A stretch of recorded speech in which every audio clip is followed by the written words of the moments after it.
Je suis né dans un monde en perdition, égaré quelque part durant sa marche en avant vers le progrès.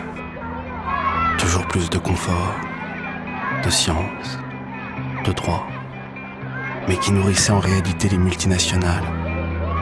Et derrière elles, le MJ12, une société secrète lancée à la conquête d'un pouvoir absolu sur les nations, les consciences, les savoirs. Elle noyautta d'abord les États, les organisations internationales subornant par la corruption ou obligeant par le chantage. Durant des décennies, lentement, patiemment, elle affaiblit nos sociétés, privant les peuples de leur souveraineté et les gouvernements de leurs prérogatives. Puis, une fois les nations gangrénées, elle passa à l'étape supérieure et répandit son arme biologique. Là où le chantage et la corruption avaient trouvé leurs limites, la peste grise abattrait les dernières digues. Dépendant du seul vaccin, lui aussi fabriqué par le MJ12, les chefs d'État ne pouvaient résister sans condamner leurs citoyens ou se condamner eux-mêmes. Car l'épidémie touchait toutes les classes sociales avec un taux de mortalité extrême, 3 mois seulement après contraction du virus. La peste fauchait les vies par millions.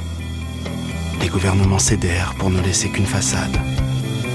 Malgré tout, ni l'épidémie, ni le progressisme n'avaient réussi à isoler suffisamment les individus pour empêcher la création de poches de résistance. Un peu partout, elles se multiplièrent, se révoltèrent. C'était la terreur des uns face à la violence des autres, l'enfer des guerres civiles. Nous marchions alors au bord de l'abîme, prêts à basculer, lorsque quelqu'un nous y poussa. En un instant, toutes les communications s'arrêtèrent. Plus d'internet, de téléphone, de télévision. D'un autre monde globalisé, où tout était régulé par un seul protocole informatique. Ce fut le battement d'ailes du papillon. Fin du commerce international. Anéantissement des places boursières. Pulvérisation des pouvoirs politiques. Une nouvelle fois, Pandore libérait les mots de sa jarre.